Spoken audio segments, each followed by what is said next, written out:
آفرین میگویمت از جان و دل ای سرورم، سروری والا مقام و در شبستان اخترم. گشته تو شوره در عالم بود این فخر ما، سروری از طول سرورهای گیتی برترم. پروریدی ملتم را با محبتهای خود، مثل تو من ملت آسوده را می پرورم. تا ابد باشد و آگویت زیارت تا ابد، زنده باشی و زیر پای تو باد سرم. زیر پا گجو، زیر پا گجو. برای من سه مقدسات است: خدای بزرگ، پیشوای ملت، مادر عزیزم. پس وطن کجا؟ وطن چهارم است. وطن چهارم است. وطن مادر. نه وطن مادر نمیشه، دروغ گفتی. معلم دروغ گفتی. وطن چیزی دیگر است، مادر چیزی دیگر است. یعنی که برای تو خدا انا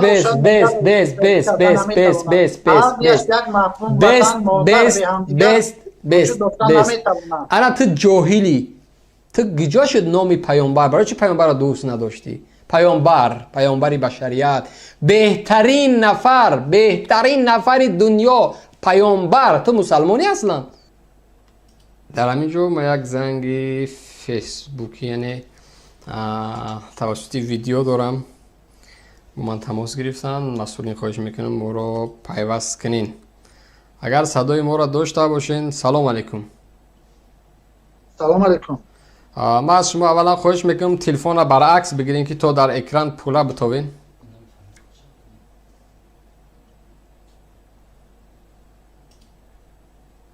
خب بگذار، خیر است. یا در همون اکرانی با ما رو پرو بگذارین. صدای ما خوب است؟ مهم نیست نفهمیدن. صدای ما خوب است؟ گوش میکنم. خب بگذار. برنامه شما ابراز نمایم، چون که شما یا که از فرصتی تنگ داشتن یا که دیگر سبب ها بود که تلفن ما رو جواب نمیداده. بله درست است. خب اندیشه شما یا که نظر شما نسبت به برنامه ما چیست؟ یعنی که جای کمبودی است، اشتباه است و در عموم باید این برنامه چون این برنامه ها نباشه، یعنی چی؟ اصلا یک چیز است که ای هموطن، رسالت تاریخ را شناس، دیروز را نظر کن و امروز را قیاس. ما و شما که زادگان استقلال هستیم، فرزندان تاجیکستان هستیم، نباید ناسپاسی کرد نسبت وطن، نسبت ملت، نسبت استقلالیت. یعنی چی؟ استقلالیت یعنی چی؟ یعنی نسبت پیشروی و ترقیات دولت. امروز ما و شما دیده استادیم که دولت ما و شما، تاجیکستان عزیز ما و شما در رشد و نمو و ترقیات قرار دارد و هر یک گوشه و کنار تاجیکستان در اوج آبادی است، بنیادکاری است، سازندگی است، ترقیات است. و شما که در برنامه‌هاتون بسیار نسبت یک دولت، نسبت ملت خیش تنگ ملامت پرتافته و به تمام آن نفرانی که بیرون از کشور هستند دلی سردی با آنها شما نثار میکنید. و شما که تا جای من الکی معلومات پیدا کردم، خودتان هم فرزند تاجیکستان هستید. این برای شما و ما زیبنده نیست که نسبت ملت، نسبت دولت خیش یعنی که نادیده گیری کنیم.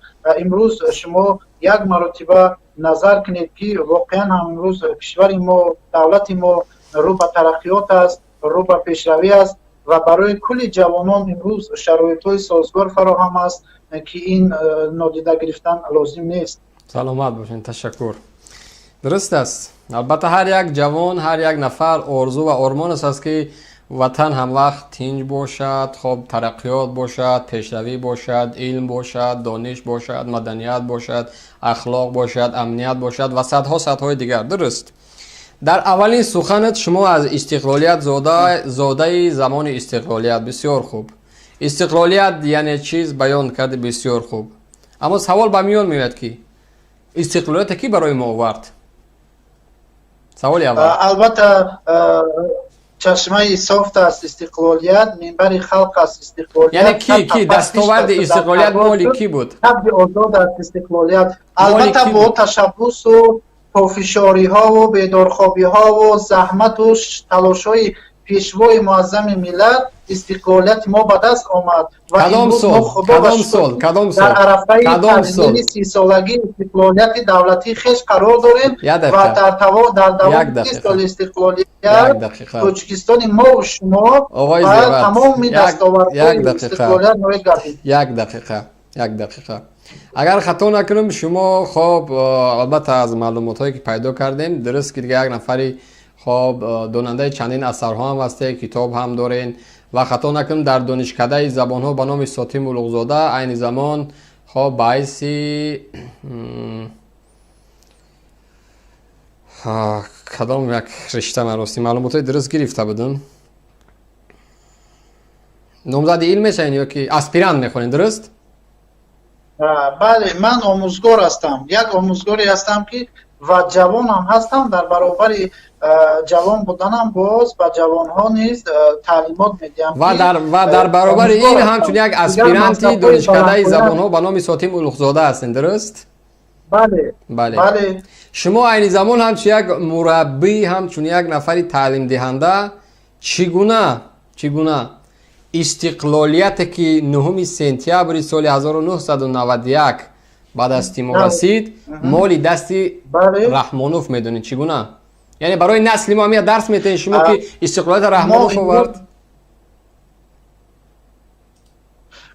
من شما تا گفتم دیروز را نظر کنو امروز را گذار روزی که گذشته است از او یاد مکن فردا که نیامده است فریاد مکن. صبر کن یک دقیقه ما نباید که در فرزندان این ملت خیانت بکنیم. استقلالیت مالی کی بود؟ کدام جوانها برای ما استقلال آوردند؟ زیر اعلامیه استقلالیت امضای رحمانوف است، محکموف است، قهاروف است، یتیموف است، سلیموف است، زاهیروف است، رمضانوف است. امضای کی است زیر اعلامیه استقلالیت؟ برای استقلالیت به دست آوردن هزار جوانان، یعنی امضا اصل امضا کی در همونجا زمان راهبری کی بود؟ امضای کیست؟ محترم امام علی رحمان و دیگر جوان مردان استقلالیت دولتی جمهوری تاجیکستان به دست آورده شد و طول 29 سال است که زیر راهبری همین مرد جانفدا و مرد واقعا من فقط بجز از خندیدن من نمیخوام شما را مذاق بکنم، اما در سخنهای شما همچون یک آموزگار یک دقیقه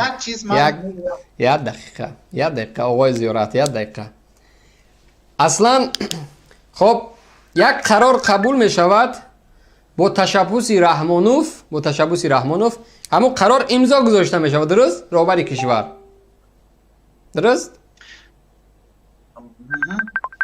من خوش میکنم که مرا تماس میگین، بعد از این شما را زنگ میزنم فیردوس یه نفری از نورگ هستی، بعد از این تماس بگی. این نفرم در مسنجر همون من صحبت داره زیارت تماس نگیرین. خب اصلا وقتی اتحاد شوروی برهم خورد و پیش از برهم خوردنش یک گروه جوانانی که رحمانوف وقت در ولایت ختلان در یک خب من نمیخوام امروز شما سخت حرف زنم، در یک جای ترکتوررانی میکرد و راهبر یک کالخاز بود، یعنی استقلالیت نبود. استقلالیت دیگرها برای ما یعنی که سعی و کوشش دیگر جوانا بود. همونا کی یعنی کی بود؟ نه من فکر شما رو درست فهمیدم، یعنی که همون نفران با انجام رسانیدن نتوانستند و امضا را گذاشتن. برادر هموطن محترم آموزگار، محترم معلم و مربی و آموزگار، با انجام نرسید نه زیر او الکی قرار قبول شد امضا گذاشته شد دیگر او نباید. کی بود؟ کی بود؟ یعنی که ناعهده‌برایی نشان دادن عجیب. و از همون منبری که 16 شورای عالی جمهوری تاجیکستان که در فصل ارباب دایر گردید. امروزه وزیر معارف کی است؟ از بین ده‌ها تن زیارت امروزه وزیر معارف چی نام داره؟ نفهمیدم. وزیر معارف امروزه نامش چی است؟ وزیر امروزه معارف و علم وزیر معارف و علم جمهوری تاجیکستان امروزه اکادمی محترم محمد یوسف امامزاده ما تمام بس محترم محمد یوسف امامزاده از شما خواهش میکنیم همین عمود کادرهای جوانی که حتی استقلالیت کشور را نمیدونه که زیرش کی امضا گذاشته است چگونه در یک دانشگاه و دانشکده برای نسل نورس درس و تعلیم میتین چگونه یک چیز برای شما من میگویم برای ما مهم آن است که مهم آن نیست که امضا گذاشتنی مهم است جوان خوب معلم مهم است حاکمیت رو به دست گرفتن و صلح و امنیت رو پاینده نگاه داشتن این چی میگن یو من سر صحبت من سر صلح نیست جناب زیارت شو زیارت بالای بعد نرو در مرزم خیانت کردن در ختم تجاوز کردن امنیت کشور گپ نزنوزی صحبت من سر امنیت نیست صحبت من بالای استقلالیت و روز او و دستاوردهای استقلالیت مالکی بود کیها برای استقلالیت نشستن دفتر گرفتن روچکه گرفتن نوشته کردن اعلام استقلالیت و کیها در اونجا امضا گذاشتن مالکی بود آنها ناعهده برایانه هستند آنها از عهده استقلالیت رو ادامه دادن و استقلالیت رو پاینده نگاه داشتن از عهده‌اش نبرآمدن بعد از آن سالی از 9 سپتامبر 94 این طرف زیر راهبری همین مرد شریف مرد صلح‌پرور مرد وحدت سرا محترم امام علی رحمان طول 29 سال است که استقلالیت ما طنین انداز است در طول 29 سال تمام دستاوردها آبادی‌ها رشد و نمو خواهد کرد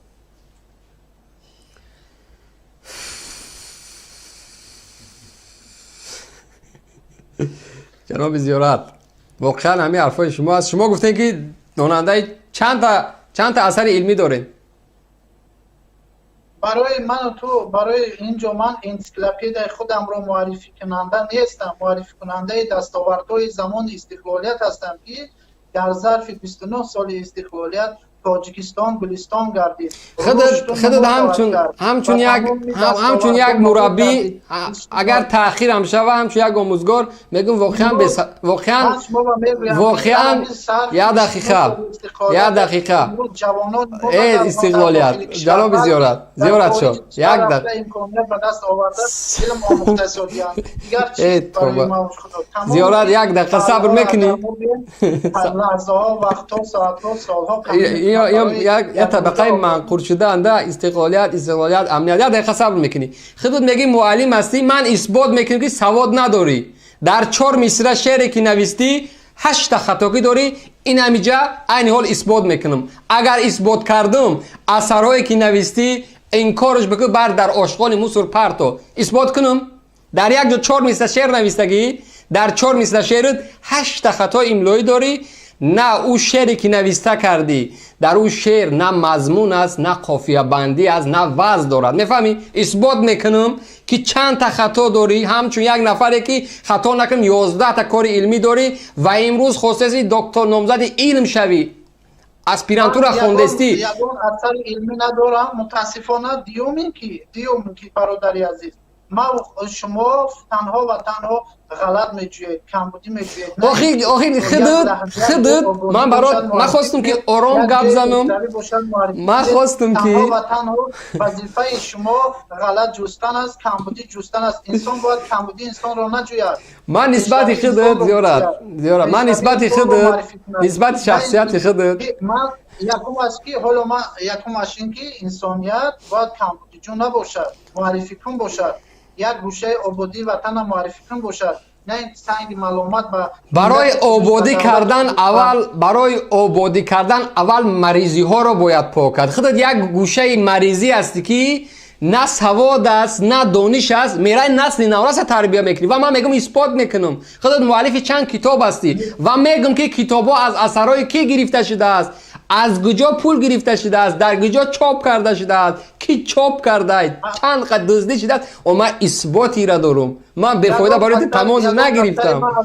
تو یک نفری هستی که آواز صداش پس کن مسئولی، صداش پس کن، یاد آواز نیست ضعیفی. خودت یک نفری هستی که تمام زندگی تا من پیدا کردگیم روی ورق، چقدر خوندگی خاموش کرد بگیرش ایره.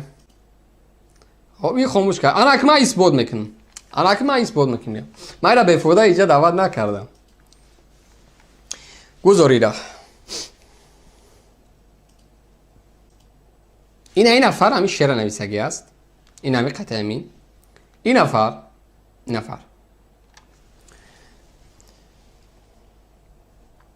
مثل یک ماره است که بازی میکنه، با رحمانوف ملاقات کردگی است کدام باره و خود شیرین کردگی است. در نزد رحمانوف گفتگی است که برای من پول مال عزیز نیست محترم جنوبی ولی من خدمت وطن ملت میکنم. رحمانوف اینجا را دوست میداره. احسان کادر جوان دستگیری کنید. این چند تا کتاب داره، چند تا کتاب نویسگی است، در کجا چاپ کردگی است، کیا را فروختگی است، چه کارایی میکنه، تمامی وزیرا خاطر ملاقات کردگی است، میره از این پول میگیره از اون پول میگیره. یک شستیورکا است، یک نفری است که از این میدره از اون میبره، یک چاپلوسی حرفه‌ای است. همین در چاپلوسی هم تو نداره. شعر بخورین پر از خطا است در همین جا. یکمش که همین شعر اصلا قافیه نداره، مضمون نداره، منطق نداره. هزاران بار به تو شکرانه دارم پیشوای من. هزاران بار یعنی تره چی؟ اینجا این درست نیست تره موندن. هزاران بار به تو شکرانه پیشوای من. در راهی این خیلی کلمه در راهی نیست، در جدا راهی جدا، این اشتباه است. در این نفر کتاب نویسگی است، در جدا می شود راه جدا می شود. در راهی زندگی پیروی دارم به تو پیشوای من. اول و آخری عمرم را به زیر پای تو بخشیده بودم من. یعنی چی؟ اول و آخری عمرم به زیر پای تو، زیر پای یعنی کجا؟ زنده باشی و به زیر پای تو بادا سری من. در 4 مصرع شعر ببینید دوستان، 1 دقیقه.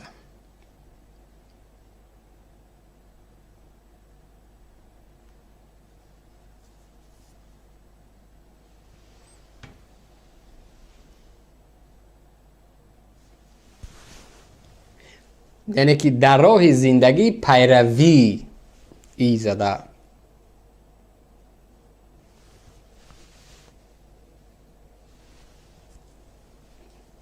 بازری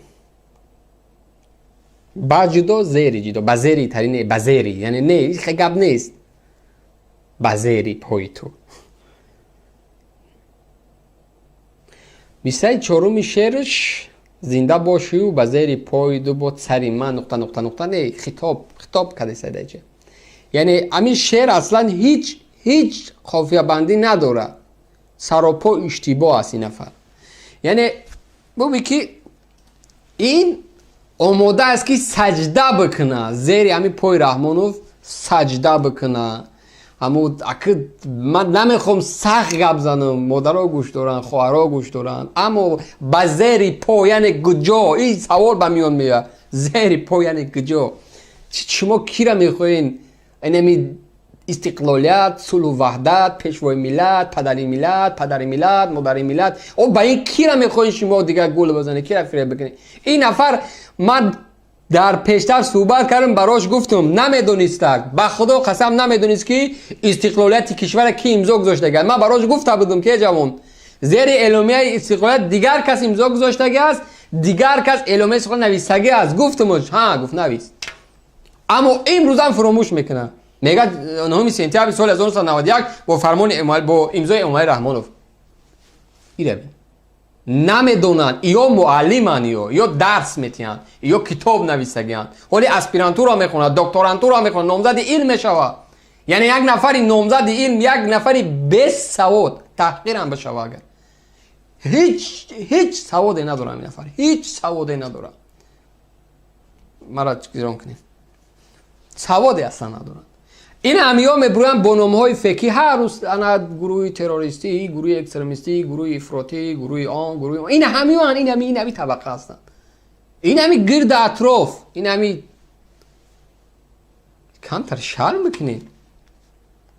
شعرش یا مثل اولش زمانی گذشته، مثل دومی زمانی گذشته دوره، یا مثل دیگه زمانی آینده. نمیشه خیلی وردک خوب. بعدی که میرم ما گرفتم براش زیر کامنتش بحث کردیم، خلاص هم گرفت همیرا گرفت از صحیفش پاک کرد. ما گفتم نباید انسان تا این درجه ساده باشه، تا این درجه روا زیر پای کسی را سجده بکنه بوسا بکنه. ای مردم پروردگار است، اونجا برین سجده کنی. یگانه جایی که سجده باید بکنی نزد پروردگار است. دیگر خداوند به هیچ مخلوق اجازه نداده نزد پای او سجده کنه. حتی در نزد پیامبر اجازه نداده سجده کرده. این کی است؟ چگونه شما از دوستداری از محبت، کدام محبت، کدام دوستداری توی درجه ابله میشیم و توی درجه بی سواد و بی ناموس میشیم که میریم زیر پای یک نفری که در تاریخ این ملت خیانت میکنه سجده میکنیم. نسل میریم به همین چاپلوسی درس میتیم. این چی نمود مکتب و مکتبداری و آداب و انسانیت و تعلیم است. وزیر معارف کجا را نگاه میکنید شما؟ ما این را میگیم که این اصلاح کنین، چون این طبقه نباید در سری جامعه معلم و معلمه و راهبر باشه، تعلیم دهنده باشه. آینده نسل به این طبقه کجا میروه؟ شما به این حال چی را میخواین؟ طبیعی است که چون این یک طبقه چاپلوسا هستن که یک عمر ما در داخل قرض هستیم، یک عمر ما در بدر هستیم. طبیعی است دیگه. در دیگه حالت پیش نمیره جامعه. خیال میکنه که این منبر است میبرو آزاد فکرش میگه نه اینجا زنده است ببید. جناب آقای معلم از درس برگشت. سلام علیکم. من صحبت شما بنابر سبب کم بودن ضریت تلفن قطع کردید. در وقت صحبت به شما تنها همین را گفتنی هستم که آن 4 مصرع شعری که شما اینجا ایراد گرفتید این مهر بود. این یک لحظه صبح ایجاد من بود. اصلا شاعری به قوت خطا میکند و آن مصرع‌هایی که شما ایراد گرفتید آن یک برگ سبز یک ارمغان خرد آخه در 4 مصرع هزار خطا داری، در یک کتاب 100,000 خطا داری. پس 1000 خطا نبود. دیدم که من همون روز با شما در بحثم گفتم که اصلی در بحثم گفتم پس برای چی از صحیفتون دوباره پاک کردین؟ اگر از مهر بودم 2 ساعته مهر پیدا شد خیلی هستو. من گفتم بودم با تو که قدردین اصلا و امروز شرط و نبود. دیدم که ما خودت باید از دستاوردها از پیشروی ها نه یه دقیقه صبر کن. یعنی مهری خودت همین 2 ساعت بود خیلی خوب گرفتی از صحیفت پاک کردی. برای چی گرفتی؟ مهر 2 ساعته مهر کردی در جناب عالیت. ها؟ این نمایش نبود. دیومی که من باز گفتم در نه خالی به سوال جواب تی. اینا بگذار مهر بود یک آخه دقیقه بگذار مهر بود، محبت بود، صمیمیت بود، قلب بود، لطف، عشق، عاشقی همه چی بود. 2 ساعته بود. برای چی پاک شد؟ مهری 2 ساعته. این 2 ساعته نبود. این در صفحه هست. این در صفحه ما قرار دارد. این یگان تازه شدگی نیست، چون که من سحر کامپیوتر رو نگاه میکنم در صفحه بود. و دیوم این که شما گفته در آنجا من از یگان نفر زیایی مبلغ گرفته در صحیفت یگام چی نیست. در صحیفه تو در صحیفه خود یگام چی نیست. دروغ میگوی نیست. همون چیز نیست. همون شعری که مهر دامد برای رحمانوف عاشق چیز نویسی همون نیست. دیگه جای کنی این هست من با دیگر و است من باز میگم کنی آخه به امیر جواب تیک کنی و در این جمله میگم که آفرین میگویم از جان و دل ای سرورم، سروری والا مقام و در شبستان اخترم. گشته ای تو شوره در عالم بود این فخر ما، سروری از کل سرورهای گیتی برترم. پروری دی ملتم را با محبتهای خود، مثل تو من ملتی آسوده را می پرورم. تا ابد باشد و آگویت زیارت تا ابد، زنده باشی و زیر پای تو باد و سرم. زیر پا گجو امروز نخو سر تو دادری هزار دادری همو مهره که داشتی آقای بست آقای زیارت شو همو مهره که داشتی همو مهر من بر خودت اقامش گفتم در وقت صحبت که آرامانه زیارت شو آرامانه خب خاموش استوب همون مهری که عاشقی محبت صمیمیت لباف عشق همون 2 ساعته بود منظورم گجا شد همون نوشته جد یعنی رحمان فقط 2 ساعت I love you گفتی دوست داشتی چیکار کردی در صفحه هست نستای نستای بچه من صفحه فیسبوکی تا دارم نستای همون چیز نستای همون چیز در صفحه فیسبوکی تا نیست اینا 4 دکبر خب با چی 2 روز قبل 1 روز قبل آخه قفا میریم اینا 5 روز اینا 6 روز اینا 6 روز نیست همین صفحه نه همین سوالی من از همین سوال بیرون رفتیم من خاموش شد میکنم زیارت شو تو گفتی که من رحمان فقط دوست داشتم یعنی که دوست یعنی چی محبت عشق صمیمیت عاشقی میری پیار یعنی چیزای عاشقی لباف همه چی کردی همه چی براش کردی یعنی عاشق شدی یعنی که عشقت در حسرتش یعنی همین شاعر عاشق میشه شعر مینویسه یعنی شاعر مثال لایق شعر علی عاشق وطن بود همه شعراش برای وطن بود خرید خودت عاشق رحمانوف شدی یعنی که دوستش داشتی عاشق شدی برای شعر نویستی آن نفری که راهبری دولتش اول خدایش دوست می‌دارند دیگه مادرش سیم راهبری دولتش وقتی که این 3 مقدسات اگر دوست نداشت او انسان بودن نمی‌تونه با همه دوست داری 2 ساعتی یا که دیگراش خدا 2 ساعت دوست می‌داری یا که پسانی دوستش می‌داری برای من 3 مقدسات است خدای بزرگ پیشوای ملت مادر عزیز پس وطن کجا وطن چهارم است وطن چهارم است وطن مادر نه وطن مادر نمیشه دروغ گفتی معلم دروغ گفتی وطن چیزی دیگر است مادر چیزی دیگر است یعنی که برای تو خدا انا بس انا تو جاهلی تو گجا شد نامی پیامبر برای چی پیامبر را دوست نداشتی پیامبری بشریت بهترین نفر دنیا پیامبر تو مسلمانی اصلا ما اینجا بحث ما درباره تو گفتی که تو مقدسات گفتی تو مقدس خدا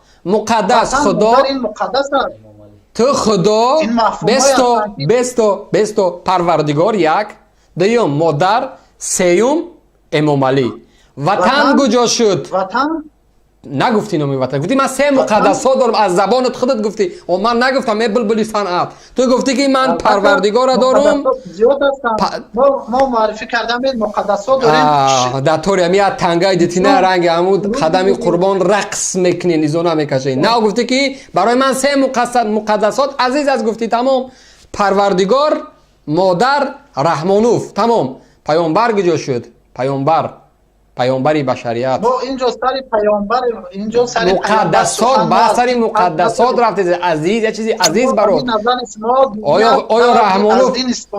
آیا رحمانوف پس خدا در مسئله عقیده و دینی میرود تو برای چه خدا را در اینجا داخل کردی پس پروردگار مسئله دینی است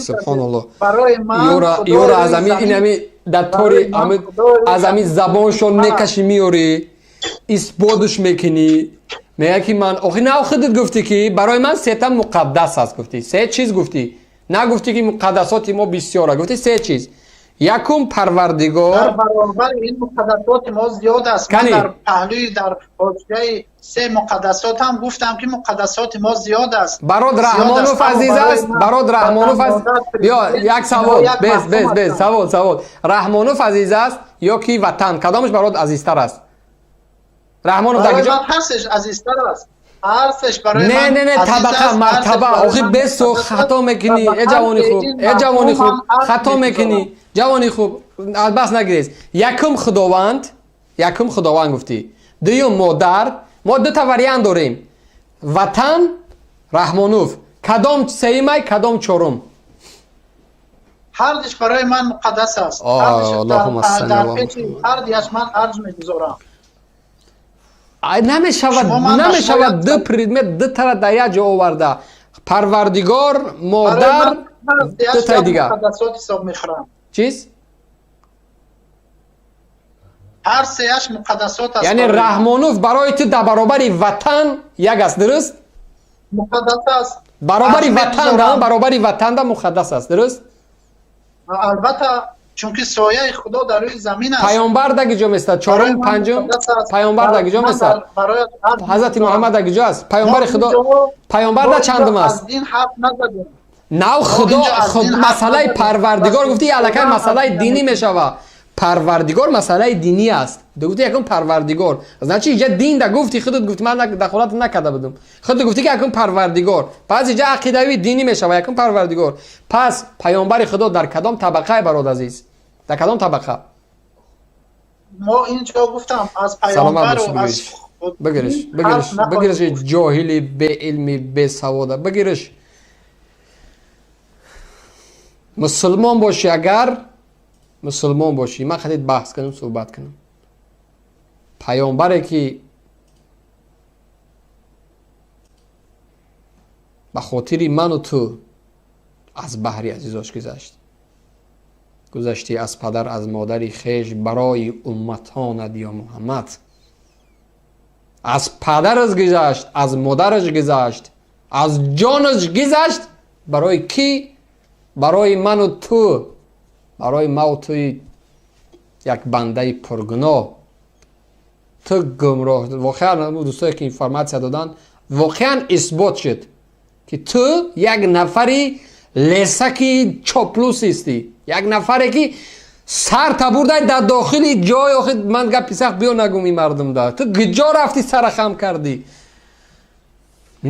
اینا اخلاق اینا یا درس میتین مردم یا مردم علم میتین یا در مکتب ها میروند تعلیم میتین حالی یا را بینید رحمانوف وطن حالا ملت هم ما نگرفتیم که سه تا شاخه باشه رحمانوف وطن میگه رحمانوف در برابر وطن برای من قدر داره اینه از این متخصص میبرو از این نفر وطن دوست میبرو مدامه که وطن هم بیاری به یک نفره که یک موقتی است 5 سال 10 سال 15 سال اگر رحمانوف مرد پس وطن هم میمره با یک کسی دیگه برات عزیز میشن در برابر رحمانوف ای وای ای وای وای وای